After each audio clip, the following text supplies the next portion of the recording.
اس لیے کہ مرنے کے بعد اللہ ہی کے پاس جانا ہے. ان الی ربک رجعا. اللہ سے جتنا تعلق مضبوط ہوگا اللہ کے حکم کو پورا کرنا آسان ہو جائے گا.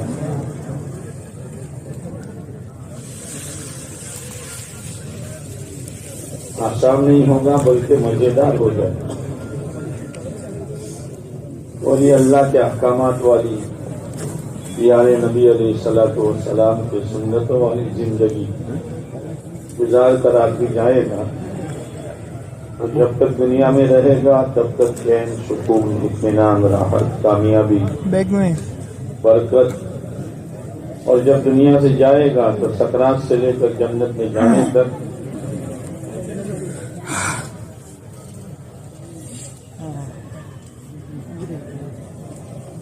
کامیابی ہی کامیابی. یہ جو لوگ سمجھتے ہیں کہ دنیا میں ہماری چاہتیں پورے ہو جائیں ہمارے جذبات پورے ہو جائیں ہم جو سوچے ہو جائے تو ہم کامیاب ہیں، یہ نادانی ہے. کامیابی تو وہ ہے جو اللہ بتلائے. اللہ نے کامیابی کیا بتائی ہے کہ قیامت کے دن جس کو جہنم سے بچا دیا جائے اور جنت میں داخل کر دیا جائے وہ کامیاب ہے. کوئی خاموش کرنے سو تمہارا وقت لگا کتنا لگا تمہارا یہ کامیابی بغیر دین کے حاصل نہیں ہو سکتی. اس کامیابی کے لیے سکہ دین کا چاہیے. چھوٹا سکہ یہاں نہیں چلتا. آج انسانوں نے کامیابی یہ سمجھی ہے حاجت پوری ہو جائے راحت مل جائے. یہ تو جانور بھی ایسا کرتے ہیں. سردیوں کے زمانے میں کتے دیوار کے آڑ میں سوتے ہیں تاکہ سردی سے بچ کر راحت مل جائے اور حاجت پوری ہو جائے. اور گرمیوں میں راستے کے بیچ میں سوتے ہیں تاکہ ٹھنڈک مل جائے. یہ تو جانور بھی کر رہا ہے. اللہ سے تعلق مضبوط پیدا کرنے کے لیے چند بنیادی اعمال.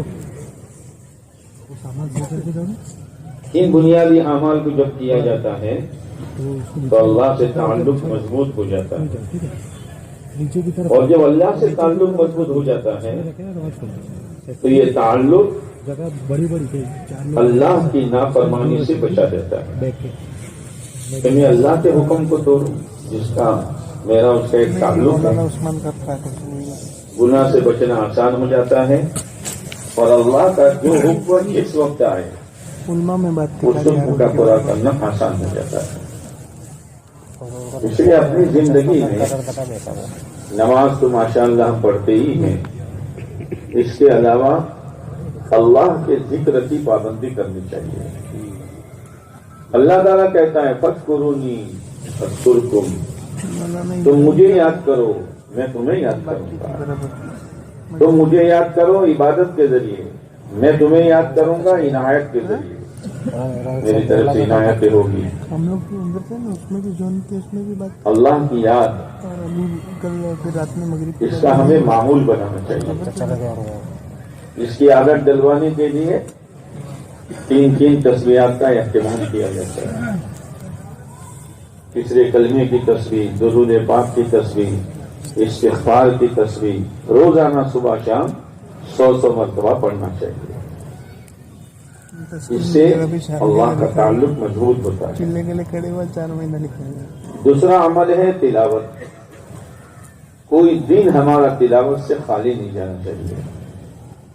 روزانہ تلاوت 1 پارہ آدھا پارہ. جو حافظ ہے وہ 3 پارے.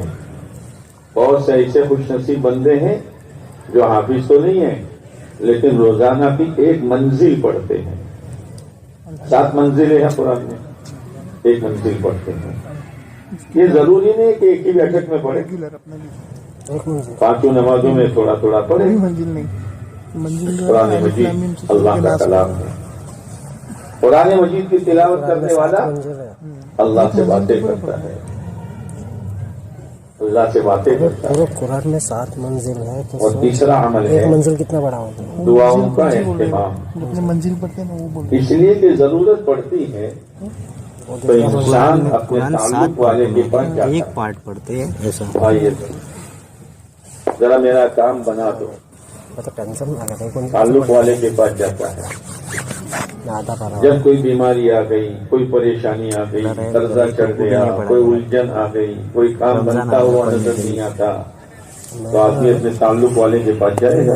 اور تعلق اللہ سے ہے، باقی میں مسجد ہے نا وہاں استعمال تھا اللہ سے کہے گا ساڑھے ضلع کا استعمال تھا کہ اللہ میرا یہ کام ہے.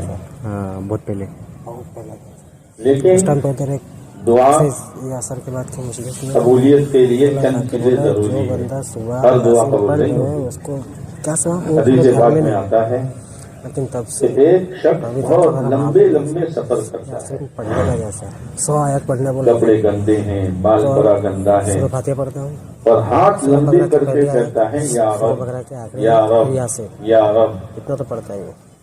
آگے ہے کہ اس کی دعا کیسے قبول کی جائے. اس کا تو کھانا بھی حرام ہے، اس کا تو پینا بھی حرام ہے، اس کا تو کپڑا بھی حرام ہے. دعا قبول نہیں ہوتی. ضرورت پورا ہونا یہ دعا کی قبولیت کی نشانی نہیں ہے. ضرورت تو کہ فاسق کی بھی پوری ہو جاتی ہے. دعا کی قبولیت. دوسری بات عثمان صاحب نے حدیث پاک میں آتا ہے نہیں ہے کہ جب تم اپنے کام کو چھوڑ دو گے، اس امت کا ایک کام ہے لیکن نہیں ہے نہیں کرتا ہوں. بھلائی کا حکم کرو، برائی سے روکو.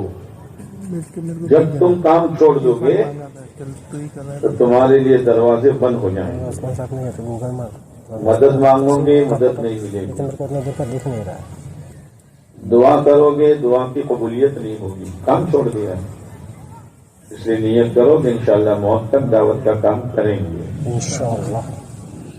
تیسری چیز قلب لاہین. غفلت والے دل کی دعا خدا قبول نہیں کرتا ہے.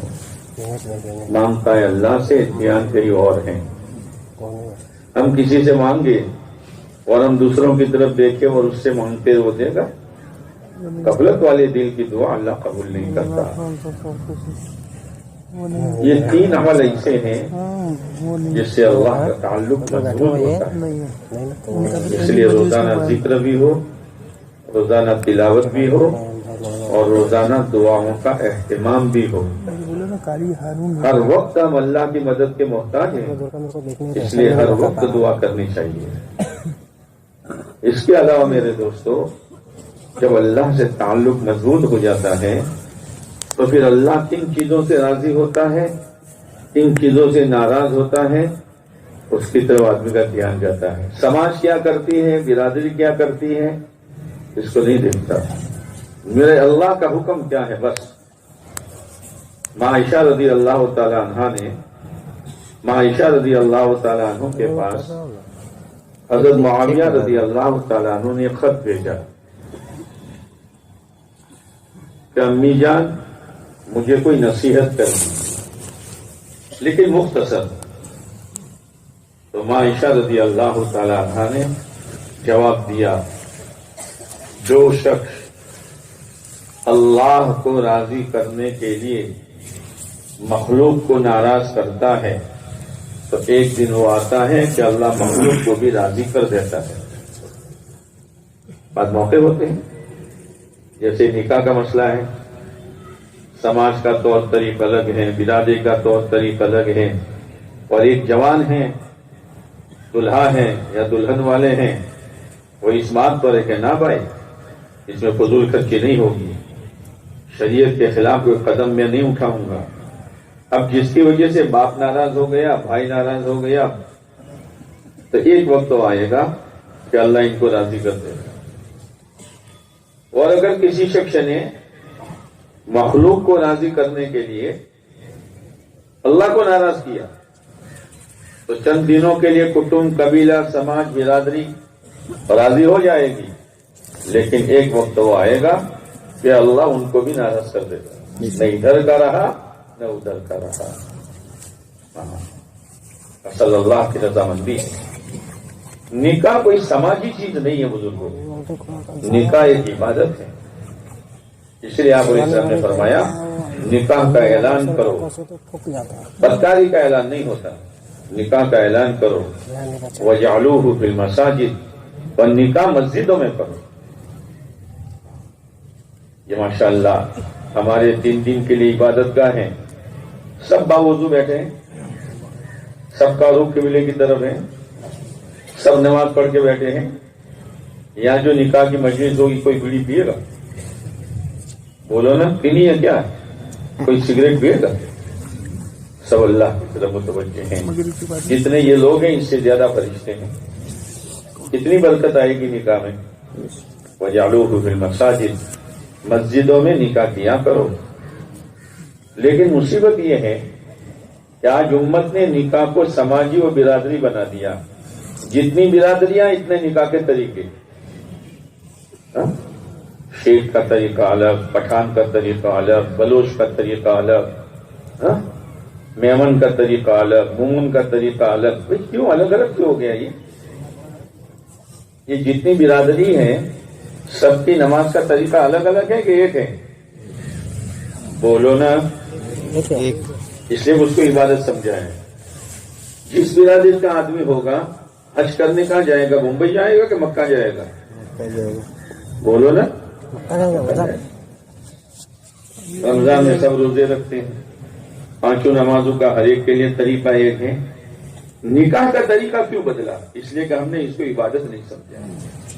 یہ عبادت ہے. جیسے آپ علیہ السلام نے نماز کا طریقہ بتایا، حج کا طریقہ بتایا، روزے کا طریقہ بتایا، زکات کی ادائیگی کا طریقہ بتایا، آپ نے نکاح کا بھی طریقہ بتایا. بنیادی بات آپ علیہ السلام نے فرمایا نکاح کہاں کرو گے؟ نکاح کی بنیادیں کیا ہیں؟ تنکح المرأة لأربع. کہ نکاح 4 بنیادوں کی وجہ سے کیا جاتا ہے. لمالہا. مال کو سامنے رکھ کر جس کے پاس مال ہے وہاں سے چھوکری لاؤ، اور جہاں مال ہے وہاں چھوکری دو. یہ یہودیوں کا طریقہ ہے. کس کا طریقہ ہے؟ بولو نا. خاندان دیکھو، خاندان. یہ غیروں کا طریقہ ہے. ولی جمالہا. خوبصورتی، روپ. یہ عیسائیوں کا طریقہ ہے. ولی دینہا. دین کو سامنے رکھ کر منگنی اور نکاح کیا کرو. فاظفر بذات الدین. کامیاب ہو جائے گا. تو کامیاب ہو جائے گا. شروع کی 3 بنیادیں کچی ہیں. نہ مال دیکھیں گے، نہ روپ دیکھیں گے، نہ حسب نسب خاندان دیکھیں گے. کیا دیکھیں گے؟ روپ سے بولو جو کیا ہو گیا تمہیں. کیا دیکھیں گے؟ دین. اللہ کے نبی فرماتے ہیں فرض پر تو کامیاب ہو جائے گا. اور نکاح کی کامیابی کیا ہے؟ سب سے پہلے نکاح کی کامیابی یہ ہے کہ اللہ تعالیٰ میاں بیوی میں محبت ڈالے گا. ورنہ پھل جری کی طرح، پھل جری دیکھیے، ہاں، پھل جری کی طرح تھوڑی چمک ہوگی، بعد میں ڈکیز ہوں گے سب. وہ تو چھوکرا ایسا تھا، چھوکری ایسی تھی، نہیں ہوا. یہ ڈکے یہ سنت و شریعت کے چھوڑنے کی وجہ سے. میاں بیوی میں محبت اور ایک دوسرے کے ساتھ رہنے کی وجہ سے سکون. اللہ تعالیٰ نے کہا میری نشانیوں میں سے ایک نشانی ہے. جیسے آسمان ایک نشانی ہے، زمین ایک نشانی ہے. آیت. اور آیت کس کو کہتے ہیں؟ جس کو اللہ کے سوا کوئی نہ کر سکے.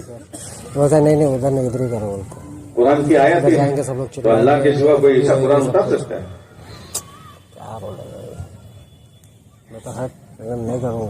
تو کہا میری آیت میں، میری آیت ہے، میری نشانی ہے کہ میں نے تمہارے لیے جوڑا بنایا ہے. کس نے بنایا؟ اللہ. کیوں؟ لتسکنوا الیہا، تاکہ اس سے تم کو سکون ملے.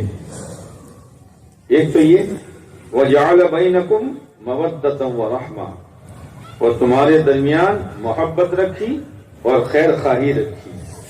جوانی میں ضرورت پڑتی ہے محبت کی، اور بڑھاپے میں ضرورت پڑتی ہے خیر خواہی کی.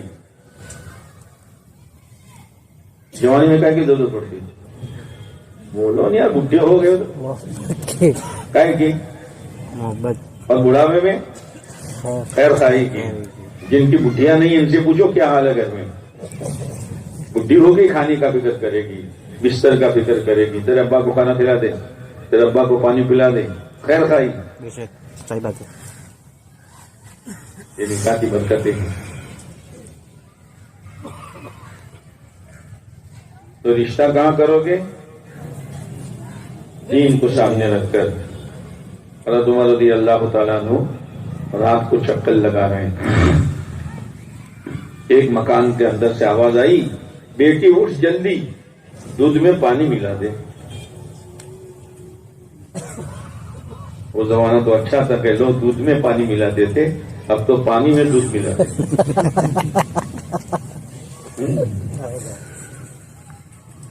لیکن یہ ماں پیسوں کی پجاری اور مال کی بھکارن نہیں تھی. وہ اپنے بچے کا امتحان لینا چاہتی تھی. میں نے اس کی جو تربیت کی ہے خوف خدا یہ ہے کہ نہیں ہے؟ تو بیٹی نے کہا امی امیر المومنین نے منع کیا ہے، امیر المومنین نے منع کیا ہے کہ کوئی دودھ میں پانی نہ پلاوے نہ ملاوے. ماں نے پھر امتحان لیا. ارے بیٹی دنیا پڑی سوئی ہوئے، امیر بھی کہیں سوئے پڑے ہوں گے، ڈال دے. بیٹی نے کہا امی امیر سوئے ہوں گے لیکن خدا جاگ رہا ہے. نہیں بس ہونے والا ہے. حضرت عمر سن رہے تھے. جھونپڑی میں رہنے والی، دودھ پر گزارا کرنے والی غریب کالی ٹوپی صبح بلایا، بڑی بھی تمہاری کوئی لڑکی ہے ابھی ساتھ ہے؟ کالی جو کرسی پہ بیٹھے تھے رشتہ تو کہیں نہیں ہوا کہ نہ ہاں کہ میرے بیٹے عاصم کے ساتھ میں نکاح کرنا چاہتا ہوں. ارے امیر المومنین کیوں مذاق کرتے ہو؟ میں کہاں آپ کہاں؟ کہا کہ نہ. کیا دیکھا؟ تقویٰ دیکھا. بیٹے عاصم کا نکاح کیا، اللہ نے برکت دی، ایک لڑکی پیدا ہوئی، حضرت عمر کی پوتی اور بڑھیا کی نواسی. پھر وہ بڑی ہوئی، پھر اس کا نکاح ہوا عبدالعزیز بن عبد الملک سے. عبدالعزیز سے اللہ نے برکت دی، عمر بن عبدالعزیز پیدا ہو گئے. کہاں جھونپڑا اور کہاں بادشاہ، اللہ نے وہاں پہنچایا، دین نے پہنچایا. اور اولاد عمر بن عبدالعزیز رحمۃ اللہ علیہ پیدا. پانی پیتا تھا یہ اس کو نہیں کھاتا تھا. ماں باپ میں نیکی ہوتی ہے تو اولاد نیک ہوتی ہے. سعید ابن مسیب رحمۃ اللہ علیہ کی ایک لڑکی تھی، پیغام بھیجا عبد الملک بن مروان نے، بادشاہ تھا، میرے بیٹے ولید کے ساتھ نکاح کرو. کہ نہیں کروں گا. بادشاہ شہزادہ کہ نہیں کروں گا. نہیں مانو گے؟ کہ بالکل نہیں مانوں گا. تو سردیوں میں ٹھنڈا پانی ان پر ڈلوایا گیا اور 200 کوڑے مروائے گئے. سب برداشت کیا، لیکن میری بیٹی کو مال کی بنیاد پر میں کسی جگہ نہیں بھیجوں گا.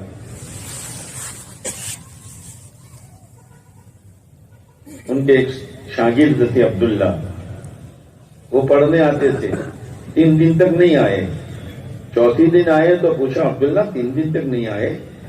کہا حضرت میری بیوی کا انتقال ہو گیا تھا تو لوگ تعزیت کے لیے آیا کرتے تھے، میں ان کی وجہ سے رکا ہوا تھا، آج چوتھے دن میں آیا ہوں. کہا عبداللہ اچھا چلو اپنی بیٹی کا نکاح میں تمہارے ساتھ کر دیتا ہوں. شاگرد سے اس لیے کہ دین تھا. عبداللہ بن مبارک رحمۃ اللہ علیہ کے والد مبارک ایک باغ کے مالی تھے، باغ سنبھالتے تھے. انار کا باغ. ایک مرتبہ وہ مالک آیا, کہا مبارک انار کھلاؤ لیکن میٹھا لانا, میٹھا. ایک لائے تو کھٹا, دوسرا لائے تو کھٹا, تیسرا لائے تو کھٹا. تو بڑے لوگوں کے تو تیور جلدی بدل جاتے ہیں نا. مالی پنا کرتے ہو کہ حجامت کرتے ہو, تمہیں یہ پتا نہیں ہے کہ کس کو کون سے درخت کا میٹھا اور کس کا کھٹا. کا حضور کھٹا اور میٹھا ہونے کا تعلق زبان سے ہے. آج تک میں نے تمہارے درخت کے ایک پھل کا دانہ نہیں چکھا.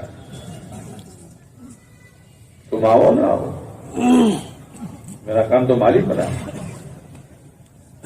اس دن وہ مالک گھر گیا. بیوی نے کہا پھرتے رہتے ہو, بچی جوان ہو گئی ہے. تو واقعہ تو ہو چکا تھا. سیٹ ہے, اس نے کہا مبارک سے بڑھ کر کون سا دلہا اور کون سا داماد اچھا ملے گا. امانتدار تقوی والا کہ جس نے آج تک انار کا دانہ نہیں چکھا. مبارک کو بلایا, مبارک شادی کرو. کس سے؟ کہ میری بیٹی سے. نکاح ہو گیا. اب ان کے بیٹ سے عبداللہ پیدا ہوئے, عبداللہ بن مبارک امیر المومنین فی الحدیث. 6 مہینے پڑھتے پڑھاتے تھے, کتابیں لکھتے تھے, اور 6 مہینے اللہ کے راستے میں جاتے تھے. جب اللہ کے راستے میں جاتے تھے تو اس کا گرد و غبار جمع کرتے تھے, اور جب کتابیں لکھتے تھے تو قلم کا تراشا جمع کرتے تھے. پھر وصیت کی میں مر جاؤں تو اس غبار کی اینٹیں بنا کر میری قبر میں رکھنا, اور اس تراشا جو ہے قلم کا اس سے گرم پانی کر کے مجھے غسل دینا.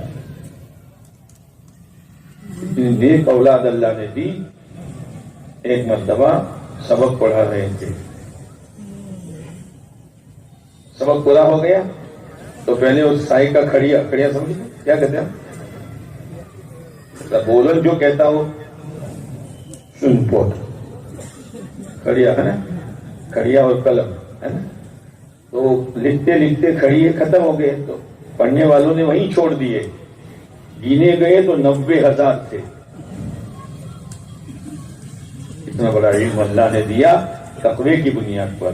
ماں باپ ان کی زندگی میں تقوی ہوتا ہے, دین ہوتا ہے, اور رشتے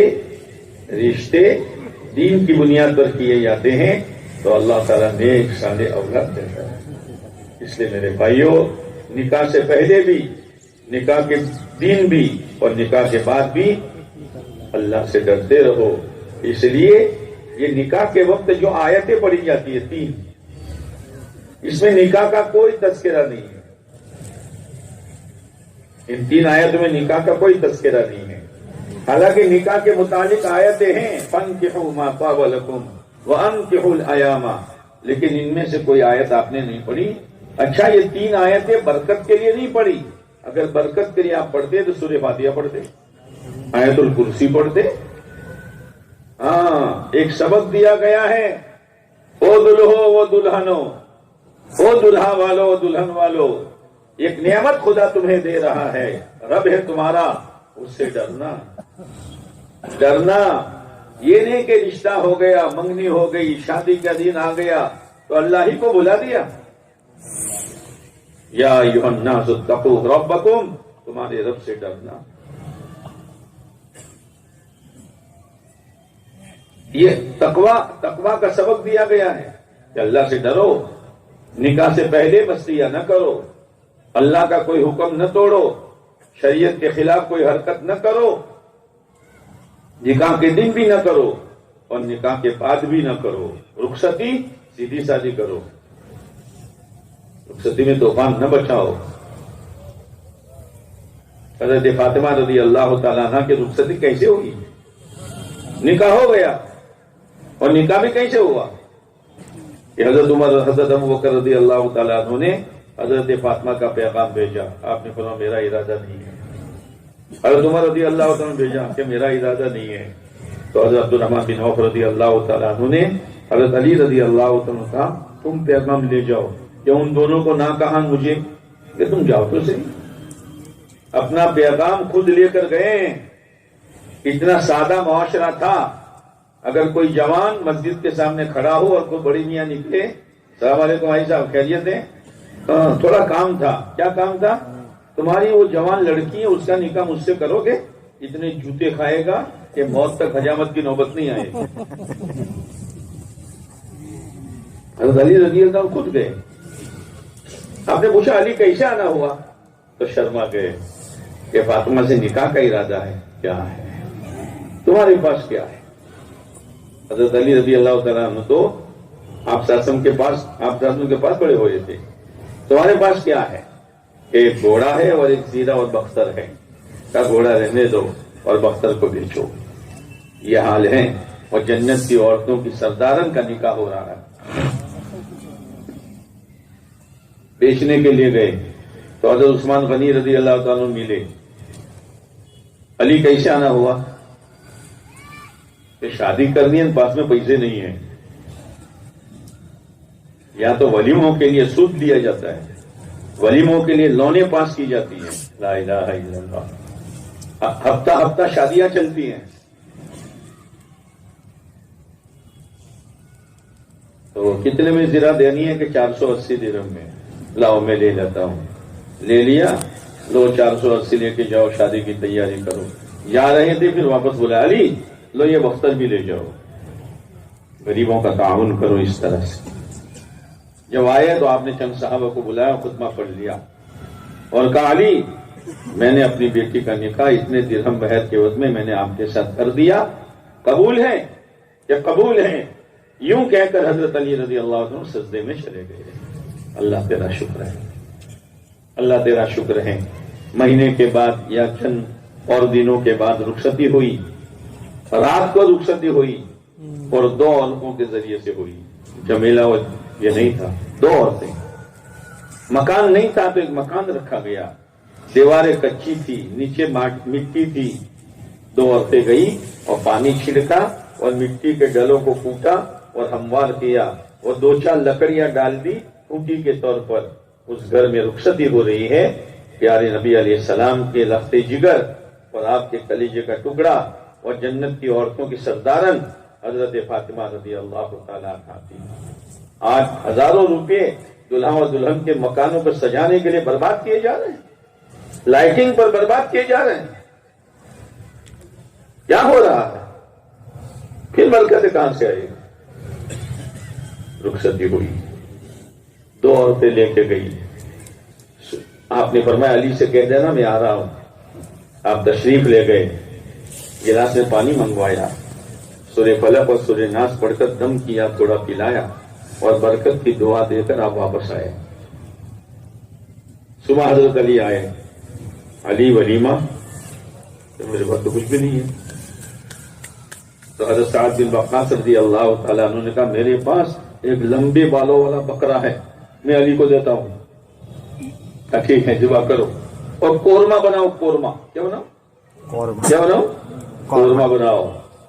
آپ نے 9 درہم دیے. کچھ کھجورے لاؤ، کچھ شہد لاؤ اور کچھ گھی لاؤ اور اس کا ملیدہ بنایا اور مدینہ قورمہ کھلایا. ولیمہ سنت کے مطابق کرو. ماں عائشہ رضی اللہ تعالیٰ عنہ کی رخصتی کیسے ہوئی؟ نکاح تو پہلے ہو گیا تھا. ایک مرتبہ جبریل امین علیہ السلام آئے، ایک ریشمی رومال لے کر آئے جو گانٹھ لگا ہوا تھا. آپ علیہ السلام کو دیا. آپ نے اس کو کھولا تو ایک شکل نظر آئی. غور کیا تو حضرت عائشہ رضی اللہ تعالیٰ عنہ کی شکل ہے. اس لیے کہ آپ صدیق اکبر رضی اللہ عنہ گھر آیا جایا کرتے تھے حضرت عائشہ کے بچپن کے زمانے میں. تو آپ سمجھ گئے کہ اللہ کا اشارہ ہے کہ عائشہ سے نکاح کرو. نکاح ہو گیا. اب رخصتی کیسے ہوئی؟ رخصتی بعد میں ہوئی. حضرت مولانا عبید اللہ صاحب رحمۃ اللہ علیہ فرمایا کرتے تھے کہ ایک مرتبہ آپ علیہ السلام حضرت صدیق اکبر رضی اللہ عنہ گھر تشریف لے گئے تو صدیق اکبر رضی اللہ تعالیٰ عنہ کی بیوی نے کہا ابو بکر عائشہ کو بھیج دیں گے؟ اللہ کے نبی عقید ہیں. کہاں ٹھیک ہے. ماں عائشہ کو معلوم نہیں. ماں عائشہ رضی اللہ تعالیٰ فرماتی ہے میں تو لڑکیوں کے ساتھ وہ لکڑی پر رسی باندھ کے جھولا بناتے ہیں نا، میں تو جھول رہی تھی، میری امی نے آواز دی عائشہ، تو میں دوڑتی بھاگتی آئی کہ کوئی کام ہے، میری تو سانس بھی پھول رہی تھی، میرے چہرے پر پانی کا چھڑکاؤ کیا، کنگھی چھوٹی کی اور پرانے کپڑے پہنائے اور اللہ کے نبی علیہ السلام کے ہاتھ میں ہاتھ دے دیا، اے اللہ کے نبی علیہ السلام، یہ آپ کی بیوی عائشہ ہے۔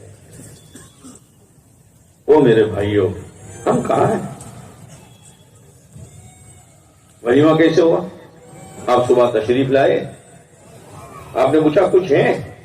کہا حضرت سعد رضی اللہ تعالیٰ عنہ کی طرف سے ایک پیالہ دودھ آیا، گلاؤ، جتنے بیٹھے تھے سب کو گھونٹ گھونٹ پلا دیا، یہ ماں عائشہ رضی اللہ تعالیٰ عنہ کا ولیمہ ہو گیا۔ میرے بھائیوں، دین پر آؤ، شریعت پر آؤ، سنت پر آؤ، فضول خرچیوں سے بچو۔ جو ماں باپ جذبات میں آ کر شوہرت کے لیے، نام و نمود کے لیے، چاہے لڑکی والے ہوں یا لڑکے والے ہوں، فضول خرچی کرتے ہیں، یہ کسی پر ظلم نہیں کرتے، یہ اپنی اولاد پر ظلم کرتے ہیں۔ اپنے بیٹی اور بیٹی کو نکاح کی برکتوں سے محروم کر رہے ہیں، جذبہ تو پورا ہو جائے گا۔ جذبہ پورا کرنے کا نام دین نہیں ہے، دین تو طریقے کا نام ہے۔ اس لیے میرے بھائیوں، یہ تو نکاح ہے، لیکن جو بھی کام کرے، اللہ کا حکم، پیارے نبی علیہ السلام کا طریقہ، اللہ کا حکم، پیارے نبی علیہ السلام کا طریقہ۔ آج تک تو نکاح کے بعد فوٹو کھینچے جاتے ہیں، لا الہ الا اللہ، کیا کر رہے ہو؟ کیا کر رہے ہو؟ اللہ کی نعمت کی یہ قدر ہے۔ اس سے نیت کرو کہ انشاءاللہ ہر کام شریعت اور سنت کے مطابق کریں گے انشاءاللہ۔ بھائی دلہا کہاں ہے؟ کتنے نکاح ہے؟ دلہے کہاں ہے؟ آگے آ جاؤ سب، باقی پیچھے کے ساتھ اس کا وکیل بیٹھے ہیں۔ پیچھے جانا ہے اپنے کو، بولا کوئی دولہے کو آگے بلایا، اپنے کو پیچھے چلنا پڑے گا۔ بیٹھنا دیکھ کے جانا، آپ پیچھے والے کو بیٹھ جاؤ۔ پیچھے سے سنیں گے ہم، نہیں چلائیں گے، اگر کوئی نکاح کرنا ہے کوئی وکیل لے آؤ۔ کیا بولے؟ اس میں گواہ کی ضرورت نہیں ہے، گواہ تو پورا مجمع ہے، دلہا اور وکیل کیا لے کے ترتیب سے بٹھایا ہے۔ جس کا نام بولے دلہا بھی کھڑا ہو، وکیل بھی کھڑا ہو۔ الحمدللہ الحمدللہ نحمده ونستعینه ونستغفره ونؤمن به ونتوکل علیہ ونعوذ باللہ من شرور انفسنا ومن سیئات اعمالنا، من يهده الله فلا مضل له ومن يضلله فلا هادي له، ونشهد أن لا إله إلا الله وحده لا شريك له، ونشهد أن سيدنا ونبينا وشفيعنا وحبيبنا ومولانا وأولانا محمدا عبده ورسوله، صلى الله عليه وعلى آله وسلم تسليما كثيرا كثيرا، أما بعد فأعوذ بالله من الشيطان الرجيم، بسم الله الرحمن الرحيم، يا أيها الناس اتقوا ربكم الذي خلقكم من نفس واحدة وخلق منها زوجها وبث منهما رجالا كثيرا ونساء، واتقوا الله الذي تساءلون به والأرحام، إن الله كان عليكم رقيبا، وقال الله تبارك وتعالى، يا أيها الذين آمنوا اتقوا الله حق تقاته ولا تموتن إلا وأنتم مسلمون، وقال الله تبارك وتعالى، يا أيها الذين آمنوا اتقوا الله وقولوا قولا سديدا يصلح لكم أعمالكم ويغفر لكم ذنوبكم،